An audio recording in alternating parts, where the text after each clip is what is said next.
Hello aspirants.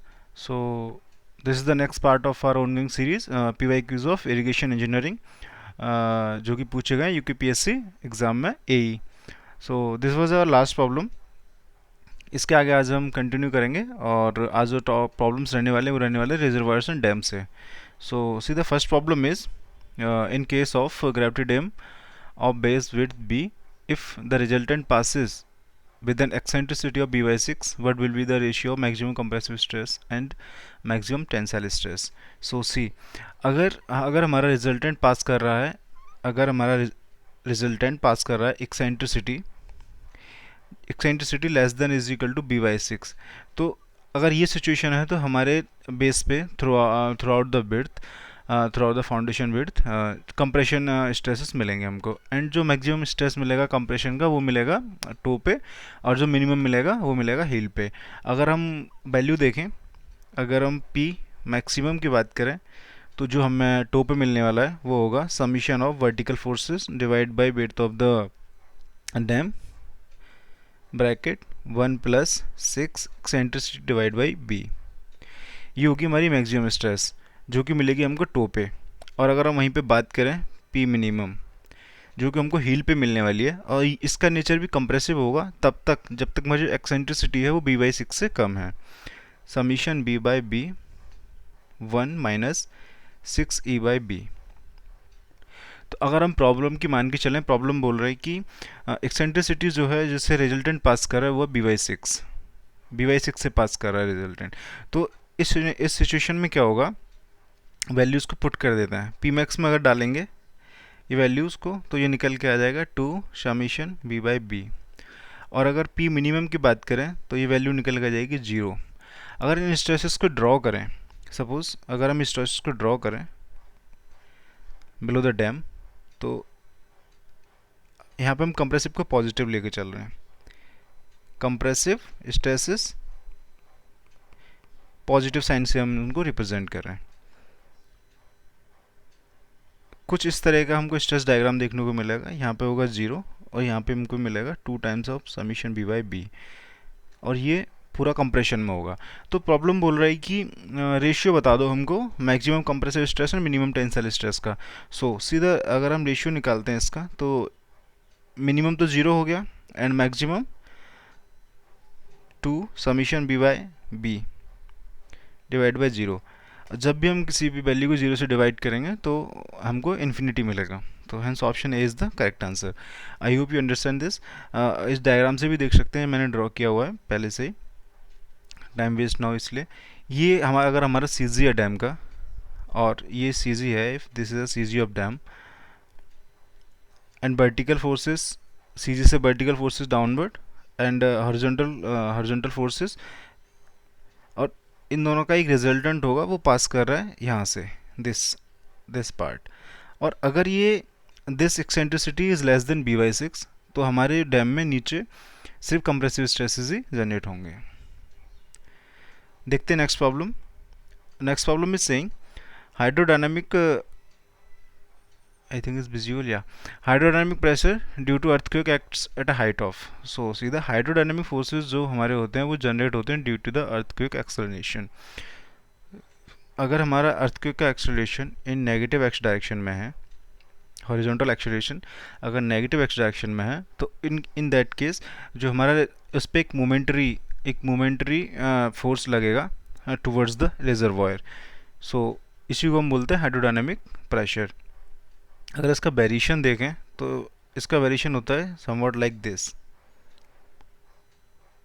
0 at the top of the water level and कुछ इस तरह का वेरिएशन निकल के आता है. This is the variation of hydrodynamic pressure. तो जो मैक्सिमम वैल्यू होती है वो मिलती है हमको उसकी 4s डिवाइड बाई 3 पाई पे, from the base, from the bottom of the dam, from the base of the dam या बॉटम ऑफ द डैम, यहाँ से. और अगर आप बात करें कि मैग्नीट्यूड कितना होगा, मैक्सिमम हाइड्रोस्टैटिक प्रेशर का मैग्नीट्यूड कितना होगा, तो उसका मैग्नीट्यूड निकल के आता है 0.555 गामा डब्ल्यू एच स्क्वायर के H. This is the maximum hydrodynamic pressure, ये मैग्नीट्यूड होगा उसका। अगर इसमें पैरामीटर की बात करें तो ये पैरामीटर होता है, ये फ्रिक्शन होता है, फ्रिक्शन ऑफ ग्रेविटी। सो इसकी वैल्यू जो होती है वो 0.1 से 0.2 समथिंग होती है, और ये ग्रेविटी का कुछ फ्रैक्शन होता है। So this is the magnitude. तो अगर हम ऑप्शंस की बात करें, first hence option third is the correct answer. 4s divided by 3 pi from the above the base. So, I hope you understand this. Next problem is, मैंने diagrams को पहले इसलिए ड्रॉ किया हुआ है कि अगर डायग्राम ड्रॉ करने में काफ़ी टाइम वेस्ट होता है। According to Khosla's theory, the exit gradient in absence of downstream cutoff. So this is a Beer और Barras structure, हाइड्रोलिक स्ट्रक्चर, और यहाँ पे कट ऑफ वॉल प्रोवाइड की गई है। यहाँ पे दो कट ऑफ वॉल प्रोवाइड की गई हैं। एक कट ऑफ वॉल हमने अप स्ट्रीम पे प्रोवाइड किया, एक कट ऑफ वॉल हमने डाउन स्ट्रीम पे प्रोवाइड किया है। These are two cut off walls provide किए हैं। अकॉर्डिंग टू क्वेश्चन, अगर हम ये वाली कट ऑफ वॉल ना प्रोवाइड करें, डाउन स्ट्रीम की जो कट ऑफ वॉल अगर ना प्रोवाइड करें, तो उस केस में हमारा एग्जिट ग्रेडियंट कितना होगा अकॉर्डिंग टू Khosla's थ्योरी। सो सीधा अकॉर्डिंग टू Khosla's थ्योरी जो हमारा एग्जिट ग्रेडियंट होता है आई एग्जिट, जिसको आई से डिनोट करते हैं एग्जिट ग्रेडियंट, ग्रेडियंट को आई से डिनोट करते हैं। एग्जिट हमने नीचे लगा दिया तो ये हो गया कि हम एग्जिट पे बात कर रहे हैं हाइड्रोलिक ग्रेडियंट की। तो इसकी जो वैल्यू होती है वो होती है h/d 1/π√λ। और अगर हम ये लैम्डा की बात करें तो लैम्डा की वैल्यू होती है 1 प्लस अंडर रूट में 1 plus alpha square divide by 2। अगर अल्फ़ा की बात करें तो अल्फ़ा होता है b/d।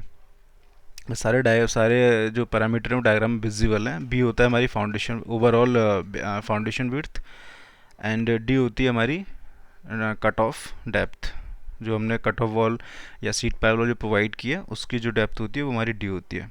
तो अगर हम यहाँ पे क्लियरली देख सकते हैं, अगर मैं क्या करता हूँ, अगर मैं इस डी की वैल्यू को यहाँ पे अकॉर्डिंग टू क्वेश्चन 0 कर दिया है, सो इन दैट केस क्या होगा कि अगर हम वो सेम चीज़ अगर हम किसी भी चीज़ के किसी भी वैल्यू को 0 से डिवाइड करेंगे तो वो इन्फिनिटी देगा। तो in this case in this problem जो हमारे आई एग्जिट होगा, जो हाइड्रोलिक ग्रेडियंट होगा एट द एग्जिट, वो इन्फिनिटी निकल के आ जाएगा। Hence option C is the correct answer. अभी मैंने ये जो डायग्राम है प्रोवाइड की हुई है, मैं इसको हटा देता हूँ। अकॉर्डिंग टू क्वेश्चन ये नहीं है, और हमको इसी सिचुएशन में उन्होंने एग्जिट ग्रेडियंट के बारे में पूछा गया है। So right now this is the present situation. I hope you understand this. Next problem is, according to Khosla's theory, the undermining of floor starts from. So this is one of the assumption of Khosla's theory कि जो हमारा जो particles होते हैं, silt particle, या जो हमारे भी डाउन स्ट्रीम पर जो भी सॉइल प्रेजेंट होती है उसका इरोजन हमारा डाउन स्ट्रीम से स्टार्ट होता है। तो उसके लिए अगर हम एक सीपेज का फिनोमेना देखें, और सीपेज के फिनोमेना को हम समझ सकते हैं फ्लो नेट के through. Suppose these are the flow lines.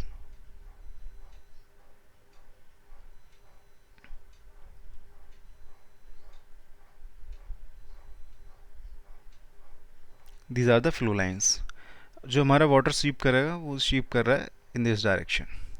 तो क्या होगा, जब हमारा जो क्रिटिकल हाइड्रोलिक ग्रेडियंट होगा IC, अगर उसकी वैल्यू, और जो हमारा एग्जिट पे हाइड्रोलिक ग्रेडियंट होगा, अगर उसकी वैल्यू क्रिटिकल हाइड्रोलिक ग्रेडियंट से ज़्यादा हो जाती है, this is the hydraulic gradient at exit and this is a critical hydraulic gradient. अगर ये वैल्यू ज़्यादा हो जाती है हमारे क्रिटिकल हाइड्रोलिक ग्रेडियंट से, तो यहाँ से क्या होगा कि पार्टिकल्स का इरोजन स्टार्ट हो जाएगा। जब यहाँ से पार्टिकल्स का इरोजन स्टार्ट हो जाएगा बिलो द फाउंडेशन, इसी अगर किसी भी चीज़ के नीचे से कोई भी खुदाई हो रही तो उसको अंडरमाइनिंग बोलेंगे। तो यहाँ से धीरे धीरे पार्टिकल्स जो हटना शुरू हो जाएंगे इन दिस रीजन से।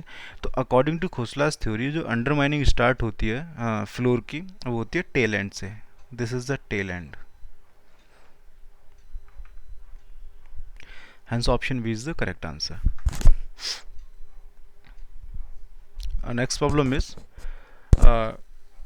for the upstream face of an earthen dam, the most adverse condition for stability of slow face. So see, मैंने एक डैम बनाया हुआ है समझने के लिए। इसको थोड़ा समझेंगे तभी हम इसका आंसर अच्छे से दे पाएंगे। तो जो भी हमारा अर्दन डैम होता है, तो अर्दन डैम में जो वाटर होता है वो उसके जो वाटर स्वीप जो होता है वो डैम की बॉडी के थ्रू भी होता है। और जो हमारा सबसे टॉप मोस्ट लाइन जो होती है उसको हम फेरेटिक लाइन बोलते हैं। अगर मैं उसको ड्रॉ करूँ तो it will be somewhat like this. This is a ferritic line, this is a top most seepage line, flow line, इसको बोलते हैं हम ferritic line. And ferritic line में जो प्रेशर होता है वो थ्रू आउट एटमॉस्फेरिक प्रेशर होता है। ऐसे ही हमारे इसके नीचे इन्फानाइट फ्लो लाइंस मिलेंगे हमको, मैं कुछ बना के दिखा दिया। अब सपोज जो हमारा वाटर की डायरेक्शन है वो इस साइड में है, और वाटर जिस डायरेक्शन में फ्लो करता है उसी डायरेक्शन में वो इफेक्टिव स्ट्रेस को इंक्रीज करता है in the direction of flow. Suppose अब सडनली ये डैम है हमारा earthen dam, earthen dam, this is earthen dam. तो अगर हम इसका सडन ड्रॉ डाउन हो गया, अगर सडन ड्रॉ डाउन के केस में देखेंगे वाटर लेवल यहाँ से उठा के यहाँ पे आ गई, ये T1 टाइम था, T2 टाइम पे देखा तो वाटर लेवल यहाँ पे आ गई। तो ये जो वाटर फ्लो कर रहा था, ये तो इसका जो जब जब वाटर यहाँ पे था हमारा T1 टाइम पे जब वाटर था, तो फ्लो की डायरेक्शन कुछ ये थी, फ्लो इस तरह से फ्लो कर रहा था, वाटर सीप कर रहा था। जब वाटर लेवल यहाँ पे आ जाएगा तो इसका जो फ्लो की डायरेक्शन है वो रिवर्स हो जाएगी। अब वाटर इस डायरेक्शन में फ्लो ना करके अब इस डायरेक्शन में फ्लो करना शुरू कर देगा। जब इस डायरेक्शन में फ्लो करेगा तो क्या होगा कि यहाँ पे इफेक्टिव स्ट्रेस इंक्रीज हो जाएंगे, और इसकी वजह से क्या होगा, इफेक्टिव स्ट्रेस इंक्रीज होने की वजह से क्या होगा, ये यहाँ पे ये वाला पोर्शन नीचे आ जाएगा, दिस पोर्शन स्लाइड डाउन हो जाएगा on the upstream side. So hence अगर हम ऑप्शंस की बात करें तो ऑप्शन ए ही है, ए ही फर्स्ट ऑप्शन ही है जो कि करेक्ट आंसर है हमारा। Sudden draw down is the critical condition in earthen dam, hence option is the correct answer. Next problem is in case of non availability of space due to topography the most suitable spillway is। so in this case अगर हमारे पास कोई dam है और हमारे पास space का constraint है, suppose this is a dam,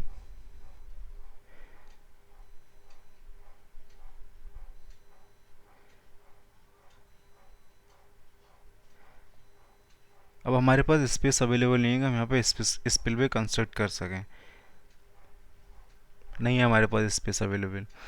तो अगर इस पानी को हटाने के लिए हमको कोई और प्रोविज़न देना होगा, तो इन दैट केस हम क्या करते हैं, हम ये इसको हम साफ्ट बोलते हैं और इसको ग्लोरी होल स्पिलवे भी बोला जाता है। तो हम अपस्ट्रीम साइड पे ये ग्लोरी होल स्पिलवे या फिर एक साफ्ट स्पिलवे प्रोवाइड कर देते हैं। अगर आप प्लान से देखेंगे तो ये अपस्ट्रीम की साइड है, जो इस इमेज में शो हो रही है ये अपस्ट्रीम साइड है, और हमने अपस्ट्रीम साइड पे एक सूटेबल लोकेशन पे हमें इसको कंस्ट्रक्ट कर देते हैं। अगर इसका अगर आप इसको सामने से जाके देखेंगे, सामने से फ्रंट पे खड़े होगे तो वो कुछ तरीके से दिखेगा। तो ये जो वाटर है अपस्ट्रीम पे, ये जो अपस्ट्रीम पे वाटर है, जो एक्सेस वाटर है, जब तक पानी इस लेवल पे रहेगा, जब तक वाटर यहाँ पे इस लेवल पे रहेगा तो पानी नहीं इसके थ्रू पास नहीं करेगा। जैसे ही ये लेवल थोड़ा सा भी ऊपर होगा तो ये वाटर जो है इस स्पिल वे के थ्रू डाउन स्ट्रीम में चला जाएगा, दिस इज डाउन स्ट्रीम, ये वाटर डाउन स्ट्रीम में निकल जाएगा और जो भी सोर्स होगा उसमें जाके मिल जाएगा। तो इन दैट केस हम लोग सॉफ्ट स्पिल प्रोवाइड करते हैं, so option B is the correct answer. Next problem is economical height of dam is that height for which. So सीधा अगर हमारा पानी को स्टोर करने की कॉस्ट जितना मिनिमम होगी उतना ही हम जो पानी को इकोनॉमिकली स्टोर कर पाएंगे। सो hence option A is the correct answer. Cost per unit of storage is minimum, cost per unit storage of water is minimum, hence option A is the correct answer. Benefit cost ratio की बात हम यहाँ पे नहीं करेंगे, वो benefit cost ratio की बात हम करेंगे अगर हमने कोई कैनाल को डिज़ाइन किया तो वहाँ पे अगर कैनाल की जब हम लाइनिंग करते हैं तो वहाँ पे हम कॉस्ट बेनिफिट रेशियो की बात करते हैं। जब भी हम कोई डैम कंस्ट्रक्ट करते हैं तो उसके मल्टीपल यूजेस होते हैं, मल्टीपल पर्पज़ के लिए उसको यूज़ किया जाता है। या तो हम उससे हम हाइड्रोलिक इलेक्ट्रिसिटी जनरेट कर सकते हैं, या फिर अगर कहीं पे पानी की स्कैरसिटी है वहाँ पे पानी को डिलीवर कर सकते हैं, हम इरिगेशन के लिए पानी को यूज़ कर सकते हैं। तो multiple use of a dam, so hence option is the correct answer कि हमारा जो पानी को स्टोर करने की कॉस्ट है वो मिनिमम आनी चाहिए per unit. The next problem is the force due to wave action on a gravity dam acts at a height of, acts at a height of. So see मैंने यहाँ पे पूरा ये डायग्राम को कंस्ट्रक्ट किया हुआ है, पूरा डायग्राम बनाया हुआ है, हम देख सकते हैं सब। ये कोई डैम है हमारा, और जो वेव जनरेट होती हैं, जो वेव जनरेट होती हैं वो जनरेट होती हैं ड्यू टू द विंड। जो भी हमारी विंड होती है, जो विंड फ्लो कर रही है, जो भी हमारा ये स्टिल वाटर सरफेस है, this is a still water surface, this is a still water surface. जब भी हमारी वेव इस पे आके टकराएगी, जब भी अभी विंड हमारी इस पे आके टकराएगी, तो एक ट्रफ के फॉर्म में एक वेव जनरेट होगी, जिसका जो अपर ट्रफ का जो अपर क्रस्ट होगी वो 2/3 होगी अब the still water surface, and 1/3 होगी बिलो द स्टिल वाटर। सो यही सब क्वेश्चन में पूछा गया है कि जो टोटल फोर्स होता है वेव एक्शन का ग्रेविटी डैम के हाइट पे, वो कितना हाइट पे होता है। तो जो टोटल फोर्स होता है वो होता है 3h/8, और जो एच डब्ल्यू होता है height of wave. H W is equal to height of wave, height of wave. Actually इस डायग्राम में 6 to 7 क्वेश्चंस छुपे हुए हैं अगर इसको पूरा एनालाइज करते हैं। एक एक प्रॉब्लम ये भी है कि जो हम फ्री बोर्ड प्रोवाइड करते हैं डैम के अंदर, वो वेव हाइट का 1.5 हम प्रोवाइड करते हैं। So this is the another question जो कि यूपीपीएससी में ही पूछा गया है। एंड हम ये जो हमारा वेव एक्शन होता है, वेव प्रेशर होता है, उसका डिस्ट्रीब्यूशन ट्रायंगल लेके चलते हैं 5s/3। तो ये यहाँ पे विजिबल है 5s/3, ये हमारा हाइट का डिस्ट्रीब्यूशन होता है। एंड जो हमारी मैक्सिमम स्ट्रेस जनरेट होती है, मैक्सिमम प्रेशर जो जनरेट होता है, वो जनरेट होता है H/8 from the still water surface. So ये भी यहाँ पे विजिबल है, H/8 पे हमारा मैक्सिमम प्रेशर जनरेट होता है from the still water surface. So hence option C is the correct answer for this question. Hence 3h/8. Next problem is the wave action in the dam. The maximum height of freeboard is generally taken as. So ये last problem में मैंने अभी discuss किया, वो हम लेके चलते हैं 1.50 SW. The next problem is in gravity dam the factor of safety required for overturning of dam should be. So सीधा जो factor of safety हम overturning के लिए प्रोवाइड करते हैं 1.5 to 3 प्रोवाइड करते हैं, 1.5 to 3। फैक्टर ऑफ सेफ्टी क्या होता है? फैक्टर ऑफ सेफ्टी होता है रेजिस्टिंग फोर्स, जो कि ओवरटर्न को रजिस्ट करेगी, resisting force. In gravity dam जो फोर्सेस जो रजिस्ट करता है वो करता है उसका weight. Resisting force divide by overturning force, overturning force. तो ये हम लेके चलते हैं in case of gravity dam, ये लेके चलते हैं 1.5 to 3। इन ऑप्शन रिलेटिवली हमको मिल रहा है 1.5। सो hence option D is the correct answer. The storage of water. Next problem is the storage of water in a reservoir up to top level of sluice gate is called. ये थोड़ा इसको मैं थोड़ा समझा देता हूँ। टॉप ऑफ द स्लूज हम स्लूज कहाँ पे प्रोवाइड करते हैं? स्लूज को प्रोवाइड करते हैं हम एक्चुअली जो भी हमारी सिल्ट डिपॉजिट हो जाती है डैम में, जो भी डेवरीज डिपॉजिट हो जाती है डैम में, उसको क्लियर करने के लिए हम स्लूज प्रोवाइड करते हैं under स्लूज। So see this is the dam body, और यहीं से हम एक डाउन स्ट्रीम साइड में एक इस तरह का कंस्ट्रक्शन प्रोविज़न प्रोवाइड कर देते हैं, जिससे कि हम जो भी डेवरीज वगैरह हैं, जो भी सिल्ट डिपॉजिट है, उसको हम यहाँ से पास कर सकते हैं। So see this is the dam, this is the dam body, और दिस इज़ द स्ल्यूज, और ये स्ल्यूज की अपर क्रस्ट है, दिस इज अपर क्रस्ट। तो यहाँ तक का जो हमारा वाटर लेवल होता है, इसको बोलते हैं हम डेड स्टोरेज। ये हमारे किसी काम का नहीं है। यहाँ से क्रस्ट जो स्ल्यूज की क्रस्ट है, उससे डैम की क्रस्ट तक के इसको बोलते हैं हम लाइव स्टोरेज।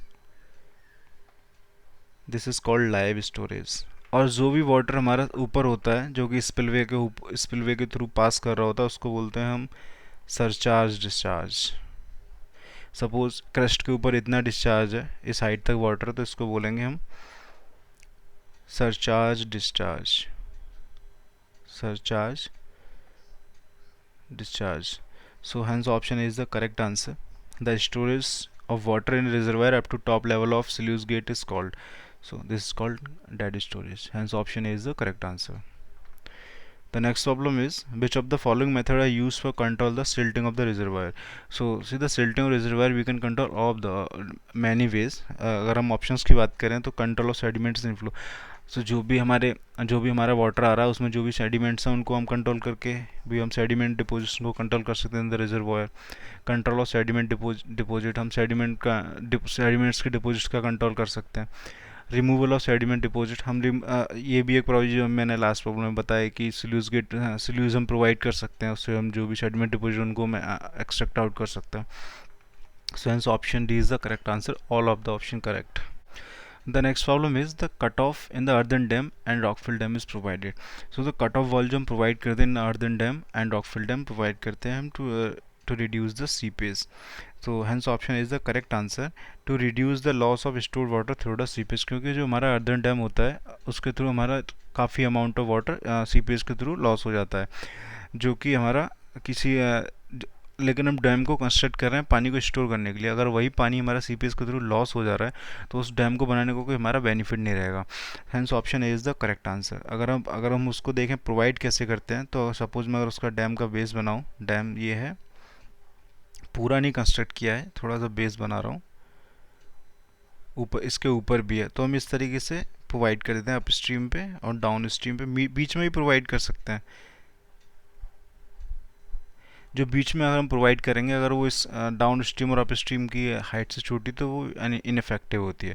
तो इस तरीके से हम कट ऑफ वॉल प्रोवाइड कर देते हैं in the earthen dam to reduce the seepage. Seepage reduce कैसे होगा? पानी अगर सपोज अगर ये हमने वॉल प्रोवाइड नहीं की होती कट ऑफ वॉल, तो वाटर यहाँ से सीधा ट्रेवल करके ऐसे चला जाता। अभी वाटर को इस पॉइंट से इस पॉइंट तक पहुँचने के लिए जितनी एनर्जी खर्च करनी पड़ रही है, अगर मैं इसकी लेंथ को बढ़ा देता हूँ, सपोज अगर हमने कट ऑफ वॉल प्रोवाइड कर दी, तो वाटर कुछ इस तरीके से सीप करेगा, तो हमने उसका लेंथ ऑफ ट्रेवल बढ़ा दिया। इससे क्या होगा कि उसके पास एनर्जी कम बचेगी और वो उसका डैम के अंदर से अंडर द सीपेज लॉस कम हो जाएगा। Hence option A is the correct answer. Next problem is the storage of water below the minimum pool level of water reservoir is known as. So minimum pool level के नीचे अगर water है reservoir के अंदर, तो उसको हम dead storage ही बोलते हैं। Hence option B is the correct answer.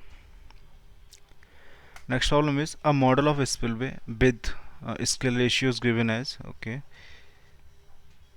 scale ratio दिया हुआ है 1:9 is to be tested in a laboratory. What will be the discharge capacity of the model if the discharge over prototype spillways? Okay, तो discharge हमको prototype spillway का दिया हुआ है, वो है 486 मीटर क्यूब पर सेकेंड।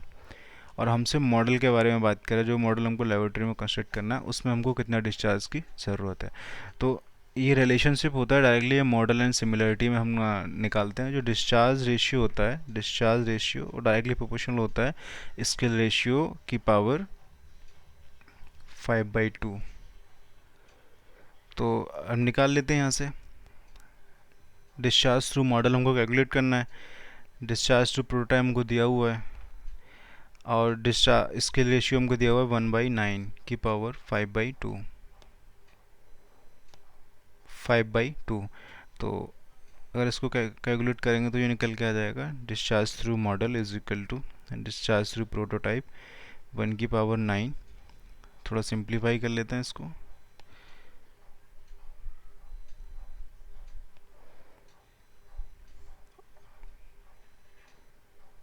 वन की पावर 9 को मैं लिख सकता हूँ 3 का स्क्वायर की power 5/2। QP is given as 486 into, ये 1 का पावर कोई भी होगा तो 1 ही रहेगा, तो 1 डिवाइडेड बाई, अगर मैं इसको लिख के जाएंगे तो ये 2 से 2 कैंसिल आउट हो जाएगा, तो 3 की पावर 5। अगर इसको सॉल्व करेंगे तो जाएगा 2 मीटर क्यूब पर second. Hence option C is the correct answer. ये रिलेशन आप डायरेक्ट याद रख सकते हैं, कई एग्जाम में पूछा जा चुका है। This is a important relation. अच्छा, आप मुझे इसमें बता सकते हैं कि ये कौन सा लॉ यूज़ करके हमने इस रिलेशन को ड्राइव किया, वो मुझे कमेंट में बता सकते हैं। विच of the following is most appropriate about the gravity dam? Initial cost of construction is low. अगर हम ग्रेविटी डैम को कंस्ट्रक्ट करेंगे तो वहाँ पे लॉट ऑफ कंक्रीट यूज़ होता है, and it's initial cost is very high. So hence option is the incorrect answer, incorrect option. Does not require a strong and sound foundation. ये तो हमारी फर्स्ट प्रायोरिटी है कि हमारा जो फाउंडेशन स्ट्रॉन्ग होना चाहिए। अगर फाउंडेशन स्ट्रॉन्ग नहीं होगा तो डैम की स्टेबिलिटी कैसे अटेंड होगी। डज नॉट फॉल सडनली, हाँ, या जो ग्रेविटी डैम होता है हमारा वो सडनली फॉल नहीं करता है। अगर हम इन केस अगर हम बात करें अर्दन डैम की, तो सडन ड्रॉ डाउन अगर हमको देखने को मिला, जैसे प्रीवियस केस में हमने बात की, तो वहाँ पे हमारा अपस्ट्रीम फेस पे हमको स्लाइडिंग देखने को मिल सकती है। So hence option C is the correct answer. Next problem is the frequency of flow over a spillway depends on. So options देख लेते हैं। Run off characteristics of the drainage area, ठीक है, वहाँ से हमारा कितना वाटर कितना रन ऑफ आ रहा है ड्रेनेज एरिया से, इस पर डिपेंड करेगा। ओके, रिजर्वायर स्टोरेज, होगी रिजर्वायर की स्टोरेज कैपेसिटी कितनी है, उसके हिसाब से हमारा स्पिलवे का फ्रीक्वेंसी डिपेंड करेगा, या फ्लो कितना स्पिलवे के ऊपर से जाएगा वो डिपेंड करेगा। अगर इनफ्लो ज़्यादा हो रहा है तो हमको आउटफ्लो भी बढ़ाना पड़ेगा। Available outlet and the diversion capacity is option, so hence all option are correct. Option D is the correct answer. Frequency of flow over spillway इन सभी चीज़ों पर डिपेंड करता है। Next problem is there will be no tension in dam if the resultant passes through the. So if the अगर हमारा resultant middle third से पास करेगा तो हमारे जो हील का पोर्शन है वहाँ पे टेंशन जनरेट नहीं होगा। So hence option B is the correct answer. इसको इसको शायद मैंने प्रीवियस डायग्राम में नहीं दिखाया, मैं इसे एक बार इसको थोड़ा समझ लेते हैं। ये फर्स्ट प्रॉब्लम का डायग्राम है जो मैं वहाँ से कॉपी करके इसको इधर पेस्ट कर देता हूँ। इससे थोड़ा क्या होगा कि हमको समझ में आएगा कि प्रॉब्लम कहना क्या चाह रहा है।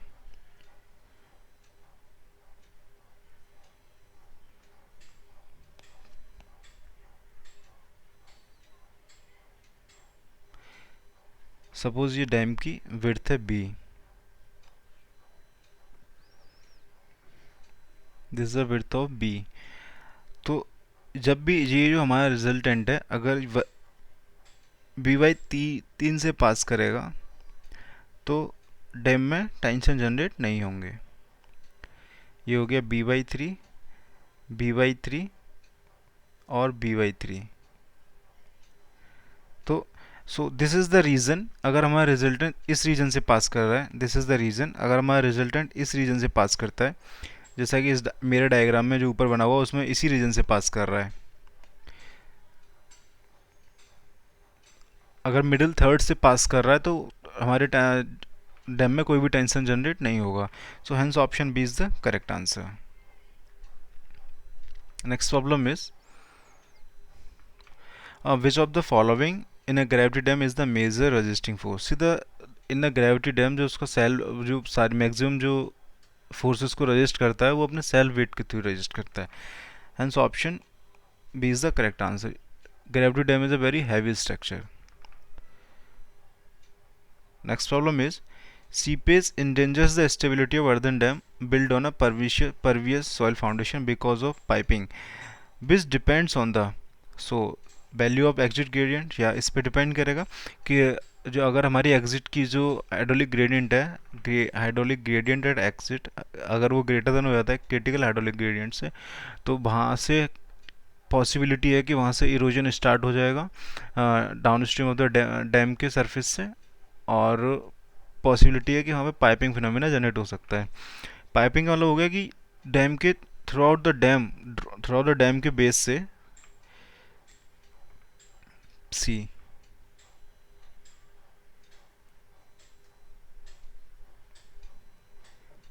सपोज इन दिस केस जो हमारा सीपेस था और पार्टिकल्स का मूवमेंट स्टार्ट हो गया यहाँ से। अब पार्टिकल ये बाहर जाएगा, इसके आसपास के पार्टिकल्स बाहर जाएंगे, पार्टिकल बाहर जाएंगे, इससे क्या होगा कि ये पार्टिकल धीरे धीरे पहले इतना होगा, फिर धीरे धीरे बढ़ता हुआ इस तरीके से होगा, और फिर धीरे धीरे बढ़ता हुआ ये इस तरीके से, इसी को बोलते हैं पाइपिंग फिनोमिना। तो ये पूरा डैम इसमें सब्सिडाइज कर जाएगा। So value of the exit gain पे डिपेंड करेगा, hence option is the correct answer.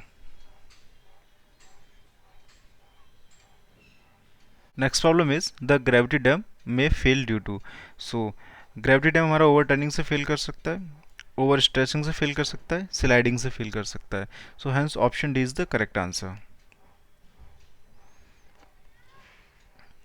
Next problem is in shoot spillway the flow is usually, so see इसका जो हमारा कंस्ट्रक्शन होता है शीट स्पिलवे का, वो उसी तरीके से उसको कंस्ट्रक्ट करते हैं कि हम उस तरह से उसकी स्लोप प्रोवाइड करते हैं कि उसमें जब भी फ्लो हो तो वो फ्लो होना चाहिए सुपर क्रिटिकल.